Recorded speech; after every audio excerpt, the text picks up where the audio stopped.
Good morning.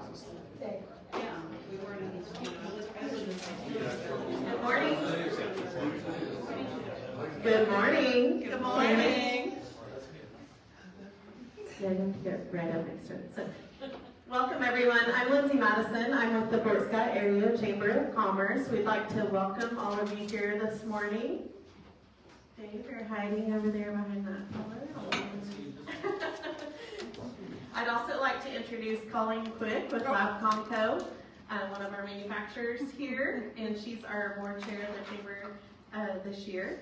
So again, we'd like to welcome all of you. The chamber tries to host these at least once a year to invite our legislators here to come locally to provide our community an update and on the current session, tell you a little bit more about themselves and answer any questions that you guys might have from the audience. So we appreciate all of you coming and being engaged in our state happenings here this morning.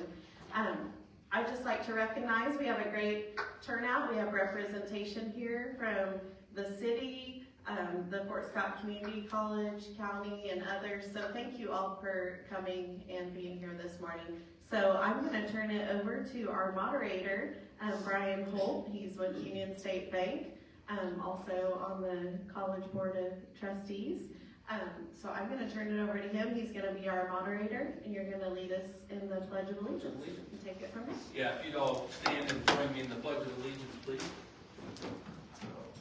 I pledge allegiance to the flag of the United States of America and to the republic for which it stands, one nation, under God, indivisible, with liberty and justice for all.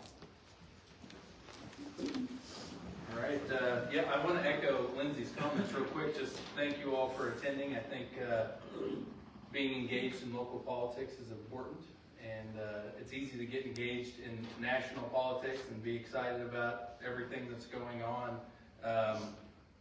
But interacting with our state legislators is where we can really make a difference.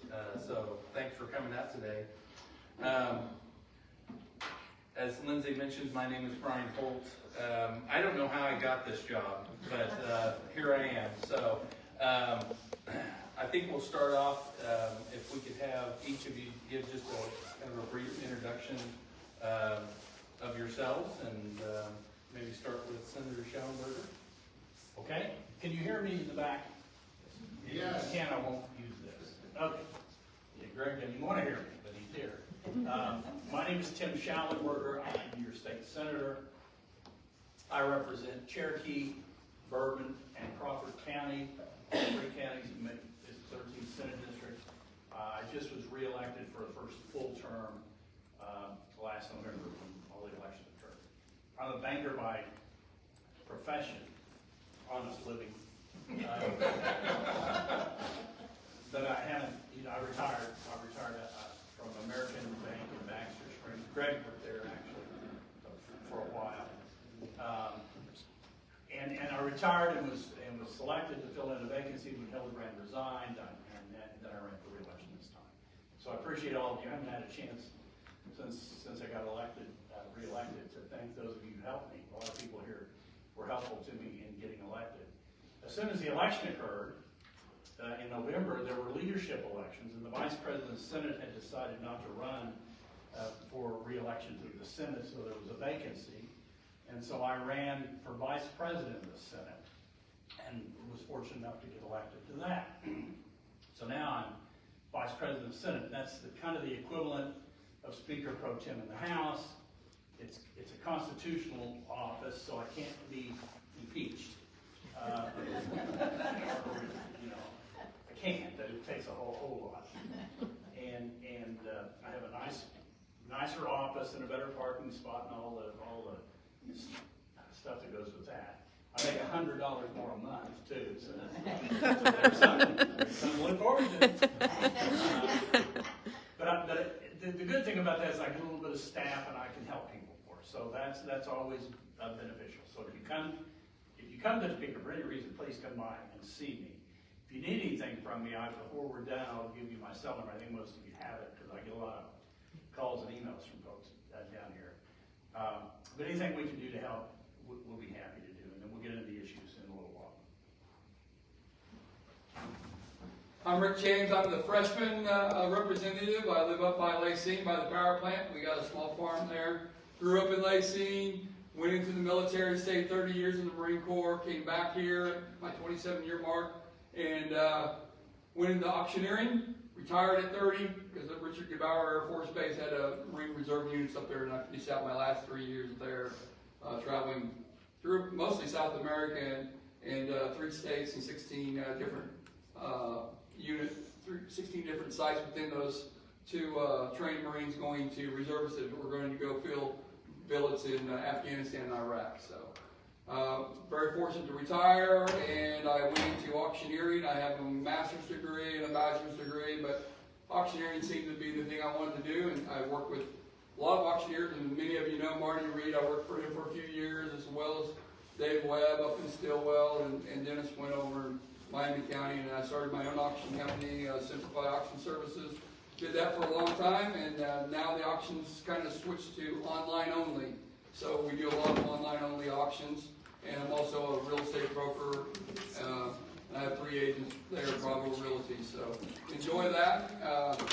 My counties are this county as a whole, and almost all of my own county. They cut out Parker and on the northwest corner there and gave it to Fred Gardner over in Garnett, so he has that. So I enjoy very much. We've had a lot to do up there this year. I guess we're going to talk about that here in a minute, but it's a good push. We have 23 new freshmen, I believe it is, that's up there in the House of Representatives. So that's my story.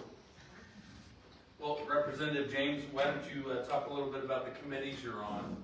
Yes, so there's about 27 different committees. Some don't meet every day, some do. And I serve on 4 of them. One is Fed and States. And on that committee alone, it handles all tobacco, firearms, and anything to do with stuff like that. And it also handles anything that nobody else wants. It doesn't fit in any other committee. They give it to us. It's a large committee. I think there's 23 of us on it. And on committees, there's a majority. We have 88 Republicans, and the rest are Democrats. And so the committees are formed with a majority of Republicans, and there's always 3 or 4, maybe 5, depending on how big the board is, of Democrats. And people present their bills, and they're debated, and if they pass, they go before the chamber and get voted on there. So the second one I serve on is corrections and juvenile justice. So we have juvenile justice. I think Gerard has a detention down there for juvenile justice, and there are several other places throughout the state. So, and then Corrections, Department of Corrections handling prisoners throughout the state of Kansas. So it's a very contentious, both Fed and state and corrections are very contentious a lot of times, and they're very passionate people. Come up there and talk about something when you're saying you want to leave somebody in jail or extend the probation period or eliminate a probation period. It gets very hot and debated. So that's the second one. The third one is insurance. So serve on the Department of Insurance comes in and wants different changes in bills and laws, and people want something different. So we do that. And then the last one is elections, which has been a very good topic all year long because we have a very motivated retired Lieutenant Army Colonel that is in charge of it, Pat Proctor, and you've probably maybe heard his name. He's getting the word out, spread. I think maybe he's got something in mind for later on besides what he's doing now. But we've gotten some good bills out, and hopefully we'll get to talk about those here today too as well. But those are the 4 I serve on. Senator Shallenburger? Thank you. Well, I learned something. You're one of the good ones. That's really good. I only serve on one committee, one standing committee in the Senate, and that's Tax Committee. But Rick's right. The Fed and State Committee is collect all of liquor and gambling and all the stuff that nobody wants to talk about. So I'm glad that you're there. And the Elections Committee in the Senate also is combined with Fed and State. So that's quite a bit going on. The first bill we passed, like I say, I'm on the Tax Committee, the only standing committee I'm on. As the Vice President of the Senate, I do serve on the Counter Committee, and I serve on the Organization Committee, and I chair the Rules Committee. But those are a little bit different.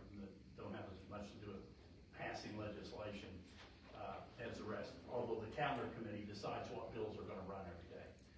The House and the Senate are organized a little bit differently. We also have a large majority of Republicans in the Senate. There are 40 senators, 31 of them are Republican, 9 are Democrats. Last year, 11 were Democrats. They lost ground in the last election. So all of our committees, our biggest committees have 13 on them. He's got 20, his biggest have 23 on them. The 13, we have 11 Republicans and 2 Democrats. So the Democrats don't have much to say. Most of the issues aren't partisan, and so it doesn't make a difference. But some issues, election issues, abortion issues, are issues that do make a difference. The first bill we passed in the Senate this year was a tax bill. So I'll talk about that. And what it said was, it's a constitutional amendment. It went to the House, so it's not law yet. And of course, a constitutional amendment would have to be voted on by the people before it could even be enacted as law. But what it said was, the appraiser can't improve. He can appraise your house can go up from $100,000 to $150,000 in a year, and you know that happens.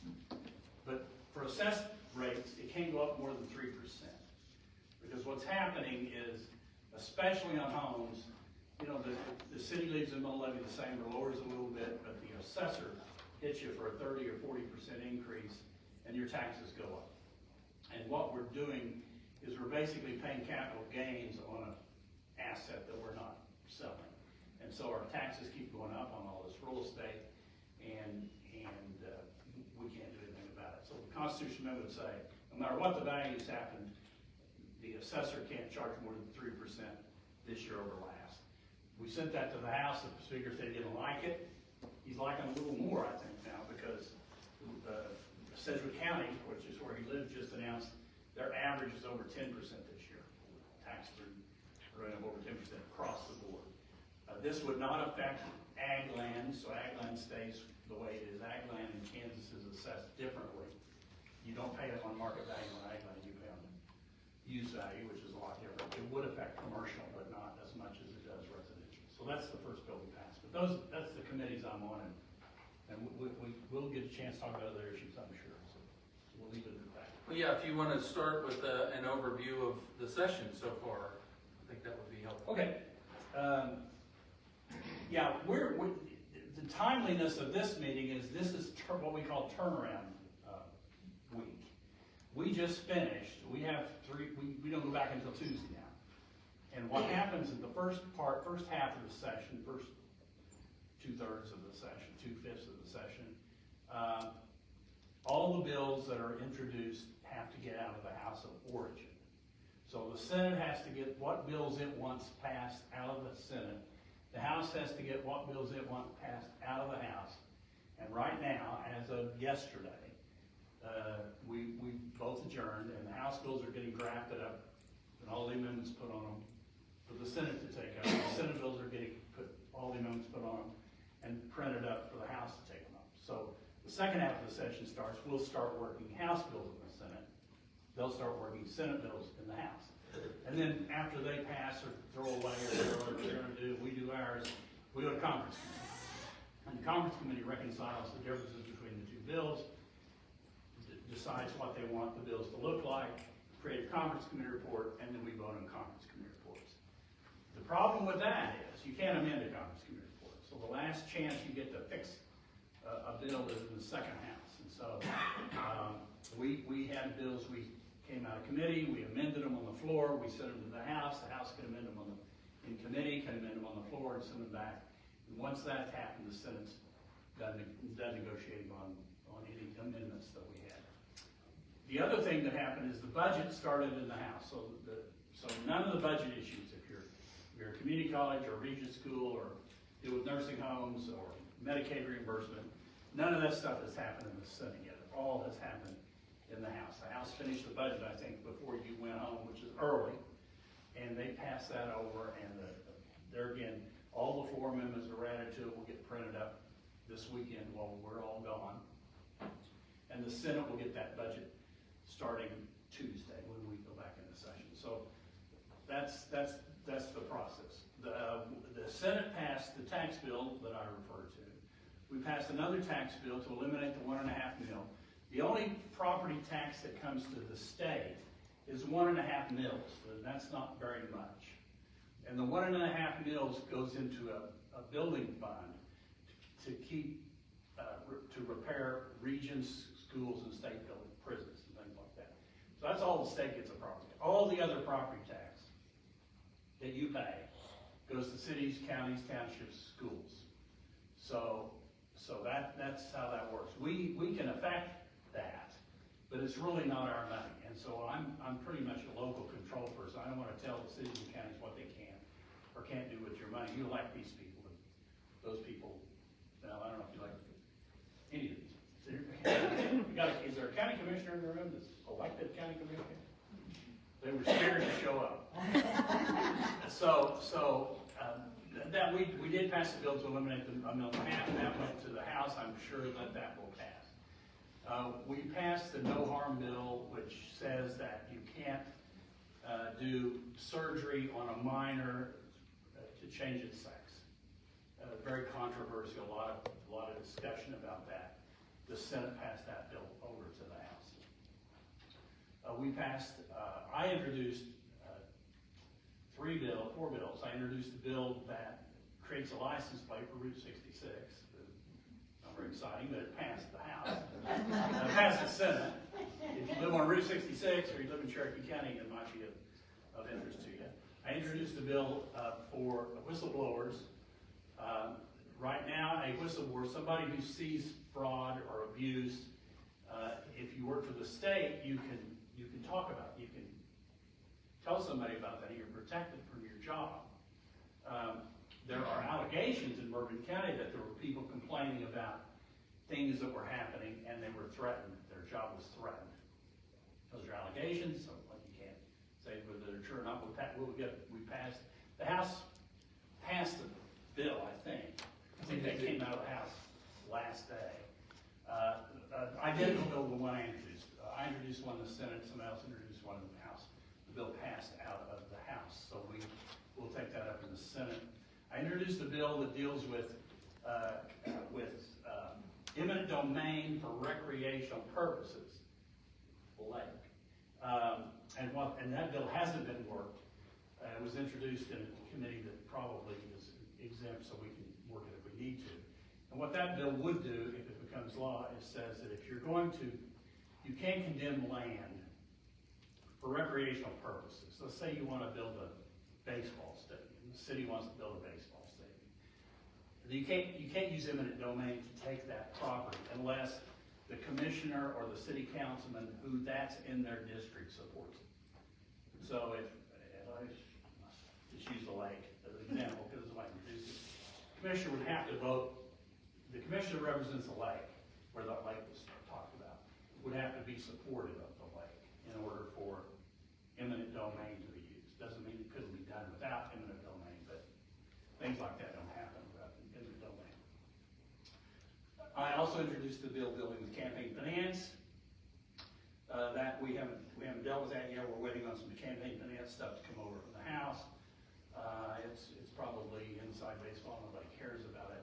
There's some interesting stuff some interesting banking stuff that's been introduced. I will probably be introducing next week a bill that will regulate pharmacy benefit managers. It's something you don't probably know much about.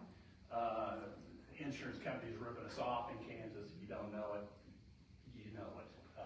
They just are. And if you're an insurance agent, I'm sorry, but we're getting boondoggled with some of these insurance policies.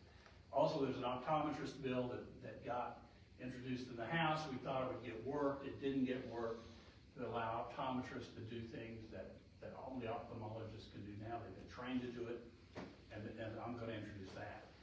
There are a lot of things that get introduced in the legislature. Now shut up and let her talk. They get introduced in the legislature with a lot of broad support.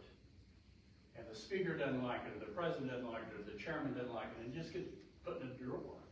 And I don't think that's fair. I think if you have a majority of people who want something to happen, it at least ought to be discussed and debated and happen. We have all, in the Senate, last week, we debated Medicaid expansion, we debated legalizing marijuana, and the House doesn't touch that stuff. You need to touch that stuff over there. Because they just don't want to deal with it. We're voting both of those down. But these are the PBMs and the optometrists, the stuff that a number of people I think would pass if they were worked. So we're going to try to get those worked. I suppose there'll be questions eventually, so I'll shut up there and we'll move on. Thank you, Senator.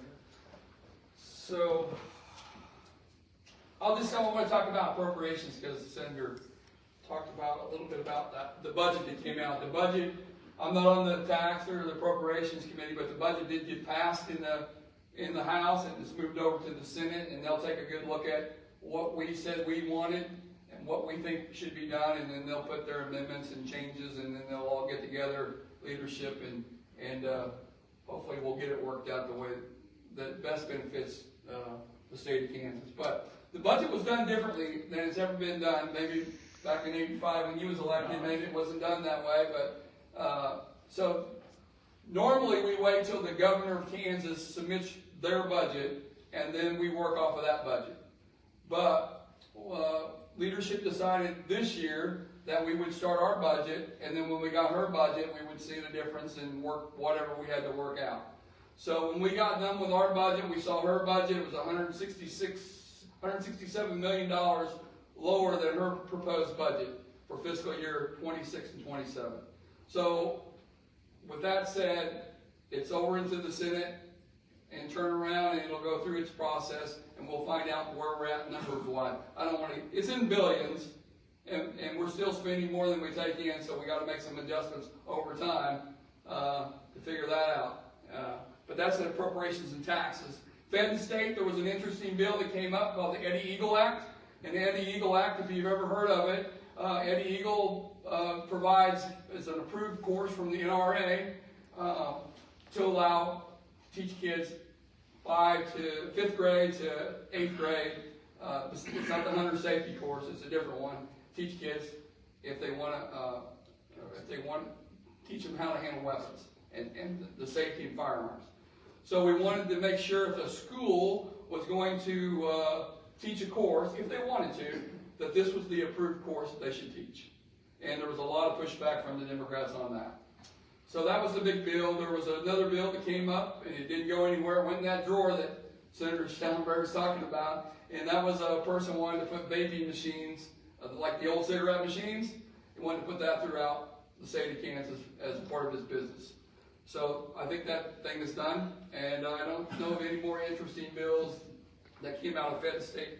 There was many more, but those are the two that come off the top of my head. Corrections wants to build another prison, of course, because they always want to build, and that would be like $590 million. So I don't know where that'll go, but we didn't like it.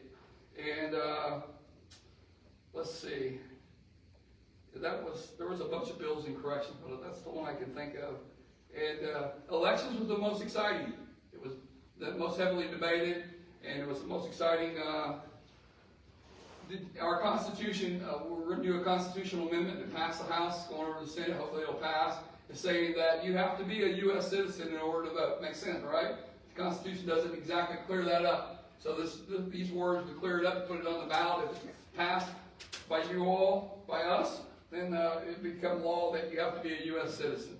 Another one went in was DMV, requiring DMV to provide a list of anyone that's not a U.S. citizen to the Secretary of State, so they could scrub the rolls and make sure that they're legal or not illegal. And if they're illegal, it has to go back to the elections officer to have them removed, because the state of Kansas can't remove it. It has to be the elections officer to do that. So that was another bill. And then another bill is to allow the secretary, allow the county clerks to use funeral homes in the event people pass away. Sometimes it doesn't make the rolls, and they never come off. Some people have been on the voter registration for years and years after they pass away. So this would be another way to try to clean up those rolls. So those bills have come out on that, and insurance, insurity, is another form of insurance I guess they're gonna use that would help reduce the cost of insurance throughout the United States by allowing other companies from all around to do insurance. So those were the interesting ones.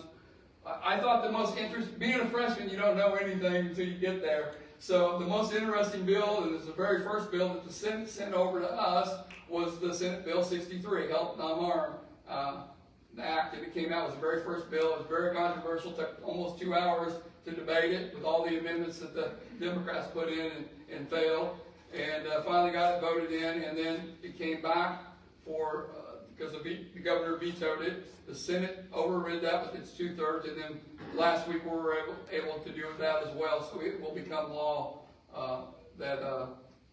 for Senate Bill 63. So that's a majority of what I guess I wanted to talk about today, as far as if there's any questions or whatever else you got. Yeah, I think this would be a good time to open it to question. You guys are doing a great job of projecting, so I might take the mic out and play Phil Donahue and the other questions that way. Go back here to the back and start at the back. I don't know if we need this, Greg. Probably not. I've heard a rumor that the federal government is looking to reduce the size and complexity of their operation there. Just wondered if there was any similar trend in Topeka taking root. I look to the wisdom. Yeah, well, no. Fortunately, Kansas doesn't operate the way the federal government does. We do have a balanced budget amendment to the Constitution. Now, Representative mentioned that we're spending more than we're taking in. We can do that if we have the money. And so we have a surplus from years that we didn't spend all we took in. And so as long as we have a surplus, we can spend more. But as you know, if you have a savings account and you're spending more every year and getting into that savings account, eventually it's gone and you built all this spending in, and now what do you do? So the answer to your question is no. But I think in 2 years, no matter who gets elected governor, I think it'll be time to hit the refresh or reboot button. The administration, and I worked for 8 years, I worked for Governor Brown back in the administration. It's uniquely different than the legislature.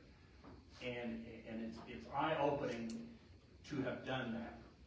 The administration has great latitude in who it hires, how it hires, and what they do. The legislature appropriates money to the corrections department. And this is the same way it happens in Washington. And the corrections department has all these line items, and they can move their money around and they can spend it. And what's happened in Kansas is we filled up all the vacant positions. And so probably over the last 6 years of Governor Kelly, and I'm not picking on her, I'm just saying go back 6 years, we probably went from 15 to 20% vacancies to 2% vacancies. So she's just filled up all the vacancies. They've hired people. And that's where your biggest costs are. So what needs to happen is as vacancies occur, we need to quit doing them. There's probably half the Kansas workforce that doesn't go to work. They work from home. It's like 80% at the federal level. And there again, the administration sets the tone there. The legislature wants people to work in an office.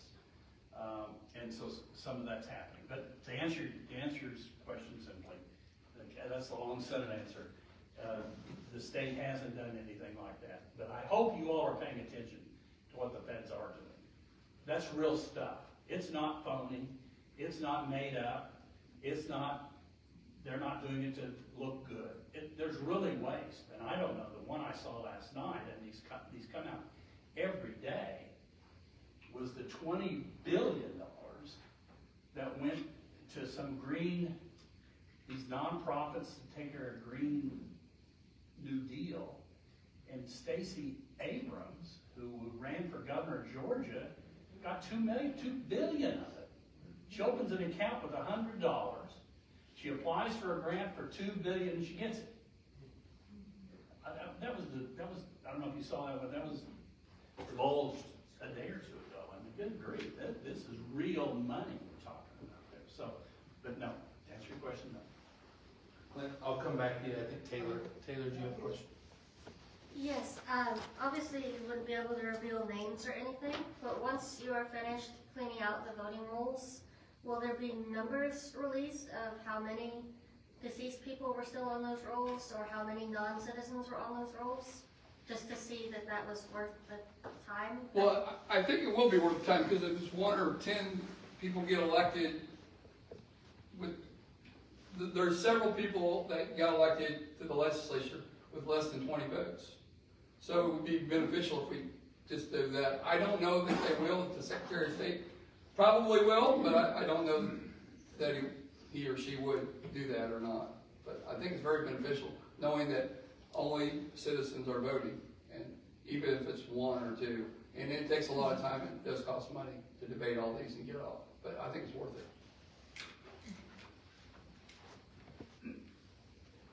Hello, I'm Clint Walker, and Medicaid expansion, 70% of Kansas is white. We've lost $7.6 billion going to Chicago, New York, Los Angeles. If we insure over 40,000 people, we're talking a lower run. Why aren't we doing the will of the people to do that? I just don't understand it. Thank you. Was the first 2 words you said Medicaid expansion? Okay, all right. Well, I've been a lukewarm supporter. No, I haven't voted for it yet, of Medicaid expansion, because there are people that fall through the cracks. There really are. And insurance, when you go into the government, whatever it's called, eGov website, you don't get very good products out of it. So I think there's a need. I do think there's a need.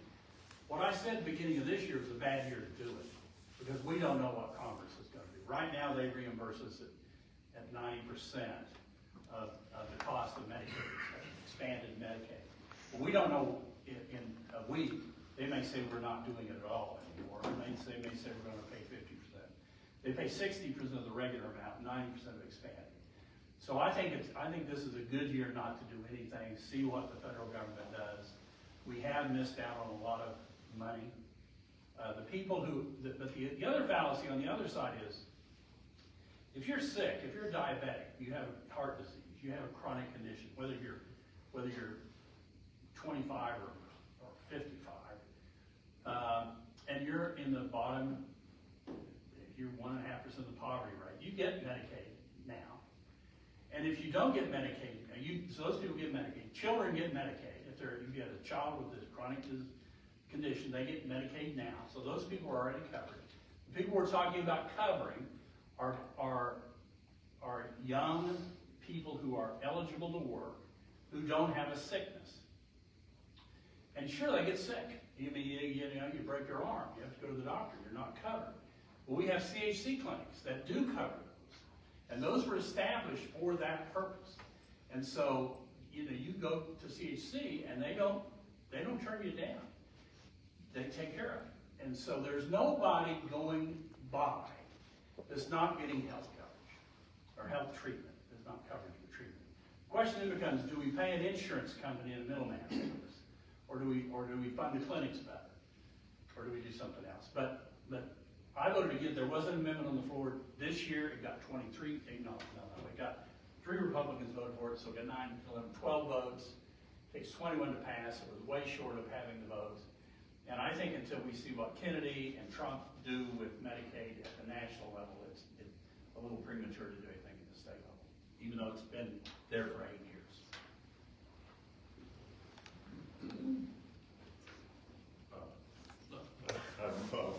Okay. I'd just like to add with what Clint said. We are 4th in the nation of lack of rural hospitals. And when we moved here, there was a hospital.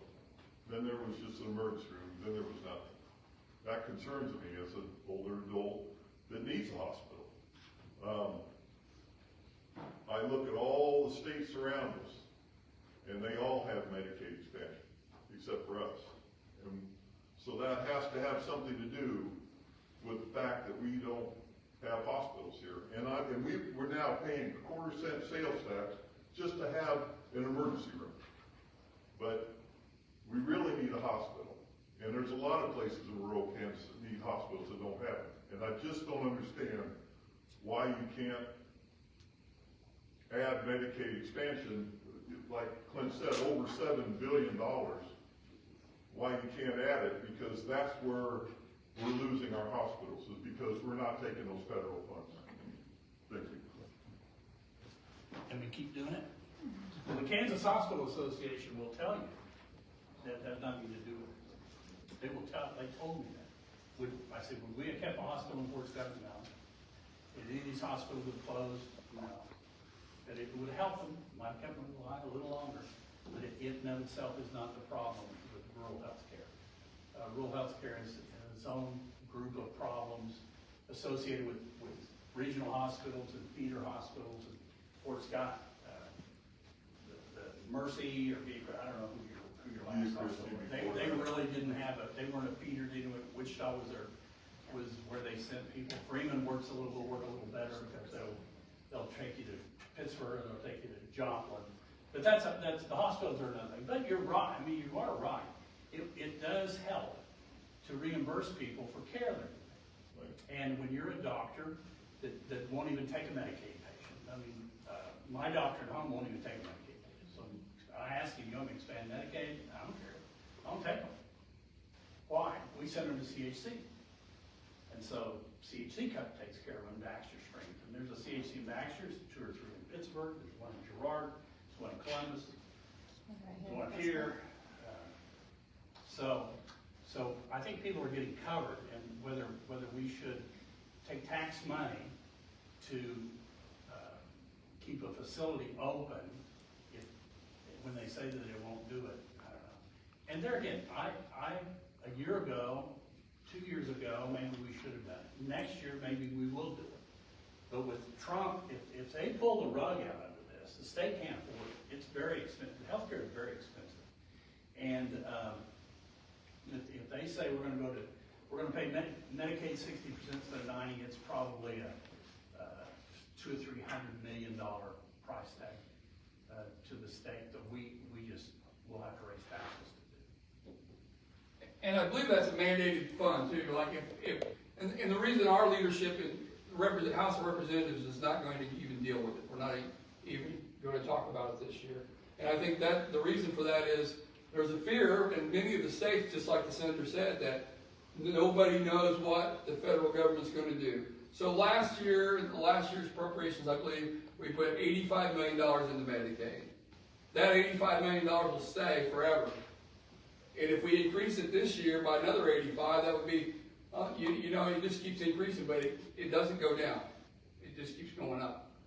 And you can't take it away. That's my interpretation of what I was taught as a freshman, that it doesn't go down. And I think the fear is, if you increase $80 million, say we did this year, and it pays 90-10, and all of a sudden it drops down to 20% or 30%, that all comes back to Kansas. You've got to fund it. So I think that's the fear this year on Medicaid. I need to correct something that was stated. I'm on the Freeman Hospital board, and we're not only getting an emergency room, we're getting 10 inpatient beds, and we're getting some additional testing that didn't exist under Vita Christie now. So, and Freeman will tell you that the primary reason that rural health care is failing is at the federal level, not at the state and local level. And we've messed up healthcare in this country. The government has messed it up, and we're going to have to fix it somehow. And so Medicaid expansion may be it, but I just I think we need to wait at least until next year. It's going to cost a lot of money to save it in rural Kansas and rural communities everywhere. Back there, Bryan. Mr. Holt, I don't want to speak. My name's Brent Smith. I'm from out here by Redfield, Kansas. I'm a 3rd generation ag producer. That's one thing I never hear you guys talk about is ag. I'd like to know what you're going to do for the ag sector. My question is on taxing in ag. We got a lot of young kids in this area. If you look at farmers around, the ranchers around here, they're all got the same thing. They're getting gray-headed and older. I think the average age is up in the 60s. And I just want to know, we got a lot of people coming to Bourbon County that have escalated our land prices, and that's from outside interests. But they get taxed the same dollar I get taxed to run livestock or grow crops. Why they're not taxed at a higher level is beyond me, because they're not doing anything to they're not putting a beef on the table or growing crops or anything, but they want to put a head on the wall, and they get paid the same tax I pay for my property. So I just want to know, is there anything at the state level you can do to correct that? Next one I want to say is I want to thank Mr. James. I made a phone call one day to Mr. James on Thursday, which is a very pivotal day in Bourbon County, and he showed up for me. Thank you. Now, I want to tell you, just a little bit about ag. There's several bills that I didn't list on here that did pass through ag. You've got a great point, because I sell real estate. So, and I know exactly what happens. People come out, they'll buy the 160 acres or the section even sometimes, and then they just, not only do they not want people farming it, they don't want anybody hunting on it, they don't want anything except them, and it just becomes a mess, and that burden for them is they list it as ag still. Or they may lease it out to hunters, and that's the whole profit sharing thing that they probably should pay for. I can tell you this, it doesn't go for ag, it goes for anything. If you have a bill that you really are interested in, and I'll tell you how it works, come to me or come to Senator Shallenburger and tell him your proposal or what you have, and we'll see. We'll take it to a reviser and see if the revisers are the people that gather all the information for us. I know I'm smart, but they're really smart. No, they do all the work, and they come and you just give them the questions and everything that you want to know about something, and they'll do it for you. And you may have to ask them more and more questions. But once the bill is done, and if you don't know this, I think it's important to know how it really works up there. When the bill gets sponsored, you'll probably be asked to come up and speak on that bill if it's your idea, and you'll speak in front of a committee. And if the committee likes it, there'll be proponents, other people that'll talk about the bill, and there may be opposition, there may be opponents that they don't want something. And there's always the ones that I hate, and I don't know why you allow this, but they have neutral testimony. You're going to waste my time for 20 minutes of neutral testimony, and you don't care either way, but you want to say your point. That's my little rant, I guess, for this show. But once that's all done, it's voted on, it goes to leadership. And if leadership wants that bill to be blessed in the House or voted on in the House, it will. If they don't, they put it in some desk drawer somewhere, it won't. But so if we have a good bill, we go talk to the committee chair and make sure he's good with it or she's good with it, and as well as leadership, because if they say no, it's just a no-go. But I think that might be something that we talk about next year, work on through the summer, if there's something you can think of, any of you for ag, or any other bills that you got that you would like to see. That's the way it works, and it gets blessed, it gets voted on, it gets sent over to the Senate. They do the same thing, and it comes back, and if it's a go, it goes to the governor for signature. And we'll see what happens this year. She may be a very angry person this year. What gets me is they'll put it in crop production, but you'll never run livestock. I know. Again. Yeah. Livestock they don't want livestock on that year round. They don't want anything on it. No, even row crops a lot of times. On the wall. That's all. Yeah, let me, this actually came up at a dinner I was at. Some of us having dinner the other day. And this came up, this very thing came up. Let me explain, if you don't understand what he's saying. We don't appraise ag land the same way we appraise anything else. So, the fact that they're running the market value of your land up is really a good thing. You may not realize that. Okay. It doesn't have an effect on your taxes, because your tax, if you're a row crop or you're running cattle, then your property is being appraised at the use value, and so it's, I won't go into that, but it's not based on what it sells for. Sure. But they have run the price up. I mean, I don't know what the land's up here selling for. We just, I'm still on the bank board in Baxter. We just had 160 acres, so for 6,500 an acre in Cherokee County would get God, we don't know how you make that work. Well, the guy that bought it isn't gonna make it work. He's gonna fence it off, put no hunting on it, and let the deer feed the deer, and he'll go in there and get him a big buck one of these days. He's got the money to do it. What we could do is we could have a recreational tax value. And he's nodding his head yes. Now, all you people who own a little land that's got a quarter of a section or 10 acres, that's got a creek running through it, your tax is going to be higher. You're going to be screaming at us, what the hell is this all about? So it's really tricky when you start dealing with what people can do with their land. It's like solar farms, it's like windmills, and it's like saving it for a deer. And we introduced a bill to do that, and I guarantee the Livestock Association and the Farm Bureau, and they're going to be in there saying, "How dare you do this to us?" So it's tricky. And we also have talked about, at the same dinner, we talked about putting a severance tax on wind and solar.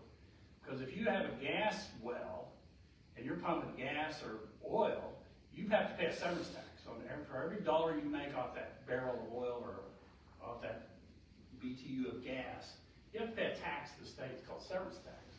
But if you have a solar farm or a windmill, you don't pay anything. I mean, they don't pay anything. They pay a fee to the county, but they don't even pay tax. So we talked about doing that, not because we want the revenue to the state, but because it's just not fair that some people have to pay and some people don't.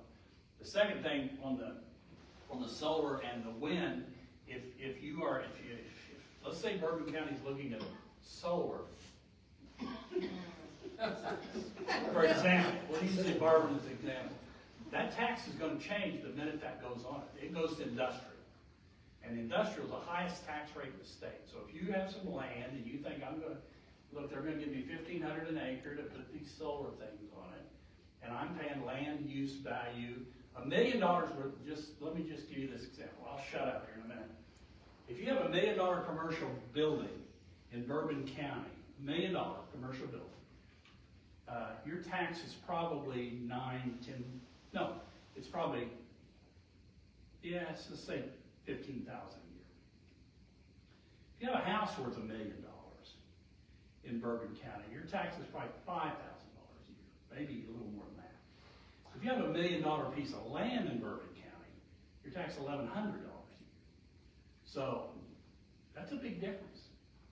But once you get industrial, once you put a solar panel on that goes higher than the commercial. So your value is going to whoop through the ceiling. And I don't know if these people that are selling solar panels have told anybody that, but that's going to happen.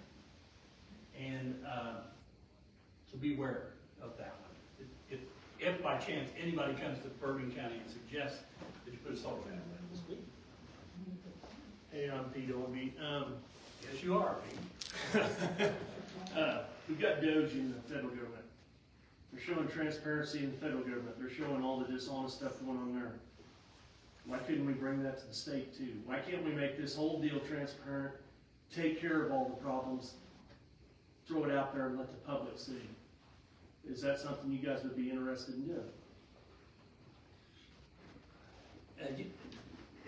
Transparency is always good, and I had a similar question earlier. It's kind of administration stuff. We do have a Doge committee, and we created one this year. And I don't know if it's a joint committee, if the House has one, and I know the Senate has one. You have one, and I think there's already 1,000 ideas or points that's come up on that was briefed in it. So we created a committee in the Senate this year to do that, and they have come up with half a dozen bills. But transparency is tricky when you're the legislature and not the administration. The administration has the keys to all the offices. Was the administration going to fight against it? Oh, yeah. That shows you something right there, doesn't it? Well, you'll have a chance to fix that in 2 years. So about. Yeah. They're either with us or against us.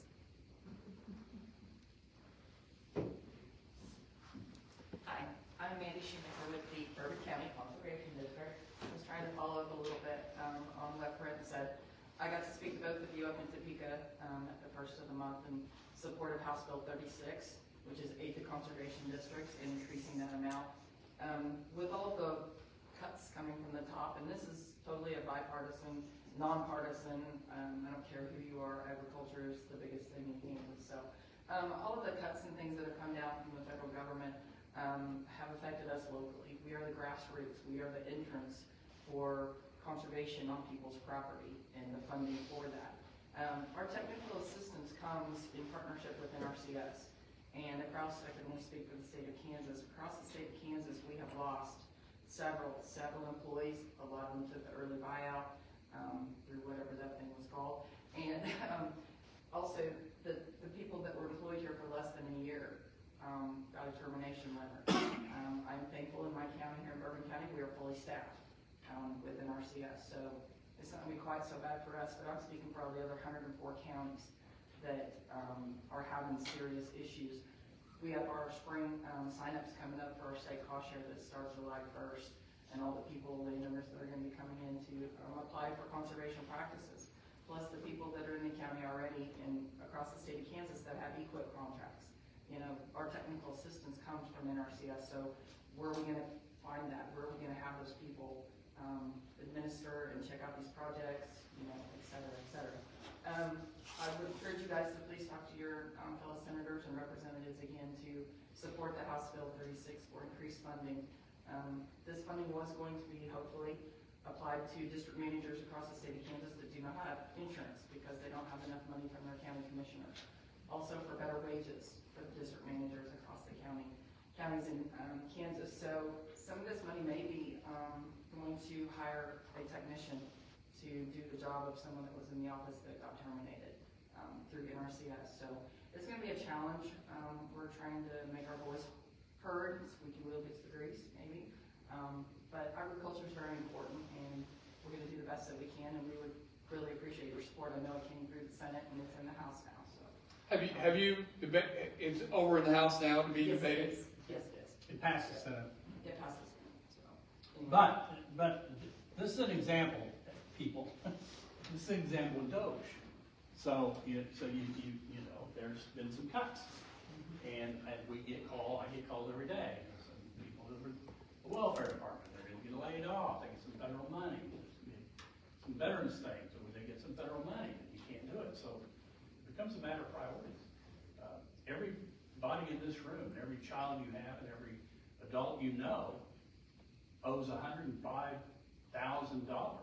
in federal debt. That's a lot of money. That bankrupts some of us. And it goes up every day. I think $23 an hour or something. It goes up. So what is enough? What is enough? What is it that we have to? Do we have to continue this? Do we need the guy pushing the veteran that arrives at the VA hospital in a wheelchair into the place? Can somebody else do that?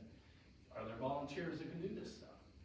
Maybe it's important, maybe it isn't. We funded, the state gets a pretty good match out of conservation, so we put an extra $5 million, I think, in. But that's the stuff that you hear. And there's panic, of course, the Democrats especially, and I'm not trying to be partisan, everything's bad to them. Everything we cut's bad to them. And so there's just this panic that we're laying people off and shutting things down. But that's the price you have to pay. We shouldn't have got $104,000 per man, woman, and child in debt in this country. Exactly. We did it because they're printing money like they're crazy. They do things to fight inflation, that causes inflation. They do things that they call, we shut the whole place down for 2 years over COVID. Shut it all down for 2 years. And nobody complained. I mean, people complained, but they didn't. They thought it was very important to do. Now we get rid of 2% of the workforce. Katie barred the door. The government's going to fall apart. Great. I wanted to make a suggestion that since a lot of alternative energy is going in all across Kansas, and a lot of landowners and county commissioners don't have the expertise to deal with all the issues, I'm thinking that it might be a good idea at the state level to create a information resource that these landowners and suppliers and county commissioners can call understand all the issues that they need to consider before they allow alternative energy. And the example I would use is when I was a banker and we had loans in Allen County on farm ground, and some of those farmers and ranchers signed leases on wind turbines. And then as soon as those documents were completed, those documents were sold to another entity who constructed them. And then the construction company said, hey, we're going to use local vendors. Well, they used local concrete companies and local gravel companies, and then they didn't pay them. And then these suppliers went to file liens on property, which you would do, and were told you cannot file a lien on the property because your debt is not to the landowner. The debt is to the wind turbine company. Well, by the time they got there, the construction company had sold it to the company who does the easements and transmission lines to integrate with the local power plant. And then they sold the documents to the ultimate company who collected. So they don't even know who they're suing. A lot of times those documents end up in France or Germany. And then how do you sue them? So a lot of farmers and ranchers and local people and commissions don't know all the issues and all the things that they're facing. They think they're dealing with one company, and that company's going to be there at termination 20 or 25 years from now. They are not. It's probably going to be overseas. So I'm just thinking that Kansans need a resource, because it's expensive to find an attorney and hire an attorney who knows all about these issues. And most counties can't afford all that. So anyway, that's just my suggestion. We've had those, I had that conversation 2 weeks ago with the chairman of the Utilities Committee in the Senate. So keep your eyes and ears open. We may be able to do that through the administration without legislation. It's been talked about. You're right. Yeah, if 100 counties are doing this, it's repetitive cost to Kansans, and if we can centralize that. Yeah, there's a lot of bad information on both sides. Yeah. I mean, there's the people who don't want them are saying it's going to just ruin everything. The people who want them say we're beautiful and whatnot. Yeah, because everybody gets excited. Oh, you're going to use local contractors, yes. But, If you don't pay them, it doesn't do. Well, folks, we're at 10 o'clock. Rhonda has one real quick. Okay. I'm Rhonda Bailey. Thank you for responding to my correspondence. I really appreciate that very much. I'm on the board of trustees here. I taught at Fort Scott Community College for over 35 years. It's very important to me that Fort Scott Community College keeps growing and keeps going and to our community and to the students we serve. I have kind of twofold question. As far as the budget for community colleges, is it going to stay flat, which would be wonderful? And also, are there any changes to SB 155? Tell me what SB 155 is. That is what funds technical education. I don't know. I don't know. And I haven't looked at the budget, but I will tell you that I have daily conversations with the community college lobbyists because of Fort Scott. As all of you who live or know, Fort Scott Community College has had some trying times, and then they continue, and so it's tricky. They can't afford to get less money than they had the year before. There was a reduction made in the House before the bill got out of committee. It wasn't much. It was a small reduction that the community college lobbyists said they could live with. They were going to try to get it back in. I think they did. I don't believe, and you may know, because you are maybe paying closer attention than I am, that you should be held okay. There's some technical college issues, and I don't know all the acronyms, but there are accusations that the Fort Scott Community College said they were going to pay for some programs in Lynn County and Girard, some technical training. I don't know how it works, and they're going to pull out. Girard's decided they're going somewhere else, and Lynn County said to have with it. I don't know what's happening on that. We're trying to keep the lid on that. So we're trying to keep everybody happy. There it is. You can't make any of this stuff happen. decision that the local schools have to deal with. But, there's also, I will tell you, at the state level, the people that are in charge, this would be the speaker, the president, they're not community college people. And, there's a belief that the state ought to get out of the community college business altogether, that they're local, that local boards, the communities have decided to have one, that you should pick up the tab yourself. And so the state doesn't put a lot of money in community college. I bet Fort Scott doesn't get, I've got the paper on my desk, I bet you don't get $500,000 from the state. Right? Depends on how you count it. Yeah, it depends on what you're adding, and there are some things that we give everybody, but special money, community colleges don't get a lot of money from the state. Pittsburgh State gets a ton of money. The region schools get tons of money, and community colleges don't. So it's a tough world right now in the community college business, period. It's even tougher for Scott because of some ongoing problems that you've had, or some missing money from years gone by, so. As far as the SB 155, is that going to be expanded to universities, or is that staying? I don't know. I will find out. I'll let you know. Thank you. And do you keep in contact with Heather Morgan, one of the? Yes. Okay, she's up there all the time, lobbying Yes. for y'all. She's who I talk to every Yeah. day. Yeah. You can't help but talk to her, because she shows up. Senator, you just said something. The bigwigs at Topeka are not junior college people, but rural Kansas depends on that because of agriculture. Pitt State doesn't offer agriculture very often. K-State does, KU does not.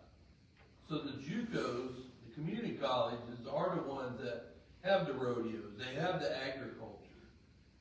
So that's very important to us as a city, not just the county. So I would love to see that being pushed, because we need that. Pratt needs that. Butler needs that. It's not just Fort Scott, it's all community colleges in Kansas, because I look around, there's a lot of county people here that are agricultural people that have kids growing up. Where are they going to go to school? They're going to go to junior college, because that's what degrees they're wanting is agriculture. So I think that, like you said, the higher ups are not, they're looking at the wrong areas there. That they need to look at junior colleges to help the kids that cannot go to Pitt State, that don't want to go to Pitt State, that don't need to go to Pitt State, but they want to stay closer to home. They want to go get a 2-year degree in technology or agriculture, rodeo, whatever, to help our state grow. And that's just my 2 cents. But losing the college here would be devastating to Fort Scott. And that needs to be brought up, is if you want to continue Fort Scott to grow, that would be a big fighting point right there. It would be, and I understand that last year, I think it was last year, they tried to take $700,000 away. I just said, no, you're not. Well, I We're appreciate being that. knocked down, drag out over that one. We finally went to the Board of Regents. The Regents said, even though the legislature, the legislature didn't put the money back in, the Regents paid for it. And I'm just telling you the facts of life. I know the president, I know the speaker, and they're not big fans of it. Now, we've worked around it, Heather's worked on it. Most community colleges have their own lobbyists up there, and we've been able to get the votes and keep it in front of people. The reality is, there is a intergalactic education establishment that is very liberal and wants you to get a master's degree. And they think you're worthless if you don't have at least a bachelor's degree. And the reality is you don't need it. I mean, 99% of the jobs out there, you don't need it. I saw an employment, somebody brought this to my attention, an employment application that said a bachelor's degree required, and I think it was some kind of a computer company. And a person said, well, but my bachelor's degree is in fine arts. And no, it's okay. We don't understand. You know, and so, but they push it, and they push it, and they require it, and they want all of your employers to require, and they teach you stuff you don't need to know. But we're watching out for it. I don't think you're in trouble this year, but it's coming, and the more urbanization that we get in the state, thank goodness Johnson County has a community college because it helps us a little. But the more urbanization you get, the less votes you have for people at community college. And every community college used to have a vote, and now 4 or 5 community colleges have a vote because the districts have got larger, and these community colleges in southeast Kansas. I mean, I have one. Virgil Pack has 4 in his district. Karen Tyson has 2 or 3 in her district, and so the 19 or whatever community colleges are in the state have about 6 or 7 votes, and that's a problem. You got time for one more question?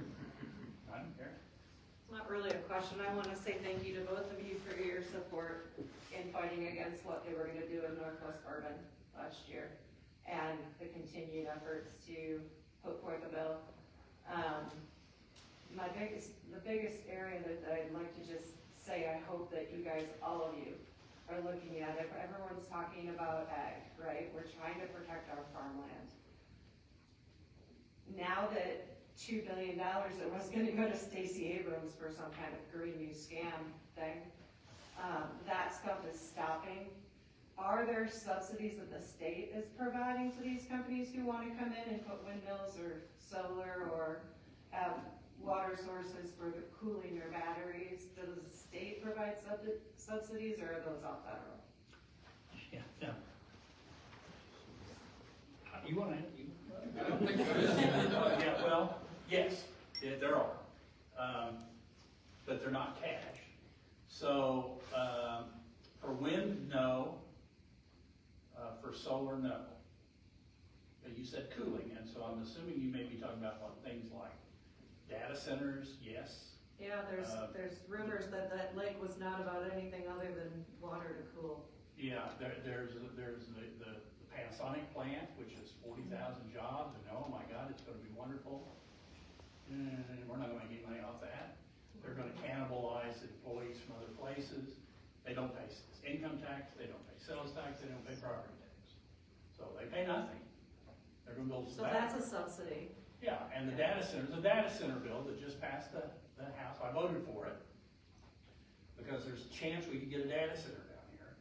They will pay property tax. A data center will. A data center's a IT, AI, and then have maybe 10 or 15 employees. But we did give them a break where they don't have to pay sales tax on their equipment. We did that because nobody else pays sales tax on their equipment if you're in the manufacturing business. Because they may not be direct subsidies, we're not writing checks to them, but they're getting benefits to locate. We've discovered that most of these things, STAR bonds, TIF districts, IRBs, none of them do what they say. They don't work the way they were intended to work. I'm not saying they're cheating, I'm not saying there's anything wrong with it, but when you do the math, at the end of the day, you help a business come and then you give them an IRB, it never pays for itself. Right. STAR bonds never pay. One startup bond district, I think, so far out of 40 some, paid for itself.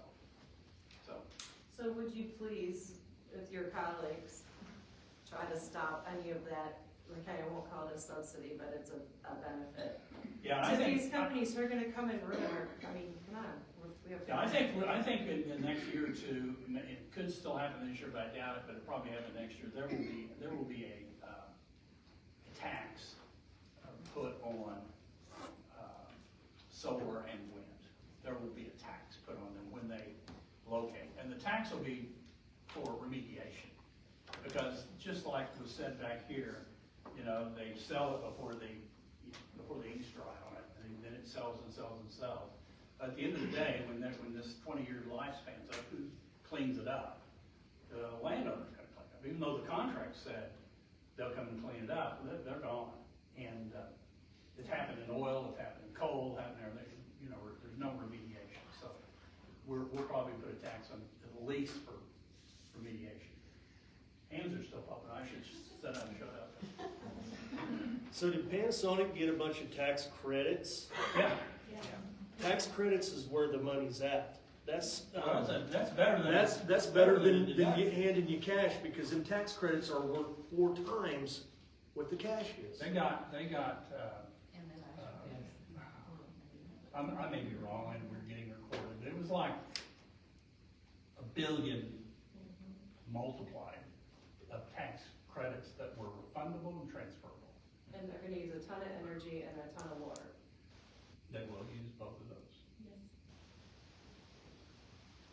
And to speak to that issue about Panasonic, I've seen in line next to one of my representatives, and she was crowing about having gotten Panasonic in. And I said, wait a second, I've never heard of them coming in. Why is it that a citizen was never told about any of that? And she said, we all had to sign an NDA. That's pretty common everywhere. That's not right. We need transparency. We don't sign it, your representative, meaning the state representative? That's correct. That's what she told me. Well, I don't think that's, Maybe she got kicked. I don't know. Well, that's what happens. Whenever there isn't transparency, then we get, well, what happens there? Because there's no trust in something that. When y'all run out of things to do, go to YouTube. Every committee meeting, every session of the House and Senate are on YouTube. And you can watch exactly, and they're there forever, so you really want to go back and look at them. As far as the cleanup of these places that come in and something like that, why can't we have a escrow that they have to pay into, and it earns interest for the state? The state keeps the interest, and that money then that they're putting in escrow is there to clean up when they need it. Yeah, we're talking about that right now. There is one of those for oil and gas, and for underground storage tanks. For example, if you're in the community Pete's and Casey's, they pay a little bit every year of gas tax goes into this fund that they pay, and then once the fund has so much in it, they stop paying it. But the way they pay, we pay. It always ends up with us paying it. But there is a fund in case and there is a requirement when they build a service station, for example, or a gas station, or convenience store, that they have to remediate any underground leaks. And if they don't do that, there is a fund for it. The same thing is for capping oil and gas wells. We have that, just the way you say. The fund earns interest, the state keeps the interest. And we don't have that for wind and solar. Those are both relatively new, but we're talking about them. Well, I want to say thank you guys for making time for us on Saturday, particularly when you're in the middle of session. You got a lot going on. If you could, what's the best way for a constituent to reach you? I mean, of all the ways that exist. The best way to reach me is on my personal cell phone, and if you want the number, I'll give it to you. The reason I don't answer when you call is about 7,000 people have it, and so I let you leave me a message. And I figured out if you're selling car insurance. They're trying to give me trips right now, some travel agents. Area code 785-640-1714 is my cell number. Got it? We all have websites. We all have a state email address. I don't know what that is. It's first name, what is it, first name, last name? I don't know either. You can just Google it, and it's there. And I'm getting much better about answering emails than I used to. Because I get probably, and we all get probably 1,000 a week. Because he has his own personal secretaries. Yeah, I do, that's right. Yeah, I have a personal staff that tell me that I should pay attention. And I have some people that send me, and some of them are right here in Port Scott. Beautiful people over there send me 4 or 5 a day, complaining about everything I've done. If you're one of those, quit sending me If you want mine, it's 913 594-2980. And that's my personal phone number, so you can leave me a message. If I can get a hold of it, I will. I'm usually pretty good about getting back to everybody. There are a lot of emails that we both get. I can't imagine how many he gets, but on certain bills, you'll get 200 or 300 emails a day on we hate you. And then we'll get a number of phone calls too. And all of our OAs, they call them office assistants up there. They take a beating every day on the phone from everybody yelling at them, screaming at them. They want to speak to us, and we've done something horrible like Senate Bill 63 or Senate Bill 4 or any of those. So feel free to call, contact. And I think we've had a pretty good year. I don't think any of you should be worried about what's happened so far in the Kansas legislature. If we haven't made your life better, we sure haven't made it any worse. And we're not on commission, so we don't need to pass a bunch of crap. And we have it. You have it? Which one? Senate. Yeah, here's my email. Tim with a capital T, period, Shallenburger with a capital S, at lowercase senate.kansas.gov. Spelled out Kansas, it's just KS, it's just KS.gov. Last thing I'll say, we love talking to the people that go up to Topeka, but I can now speak from a little bit of experience. It's important to have good people locally run for local positions, and I'm going to give an early mention, be thinking about, we have an election in November, and I know there will be 3 seats for the Board of Trustees for the community college. Brad, do you have any commission? 3 commission seats on the city, and then I know we have a couple for the county. So it's good to have an engaged constituency, and part of being engaged is get involved. So, and once again, I'd like to thank Senator Shallenburger and Representative James. If you, I'll give him a hand.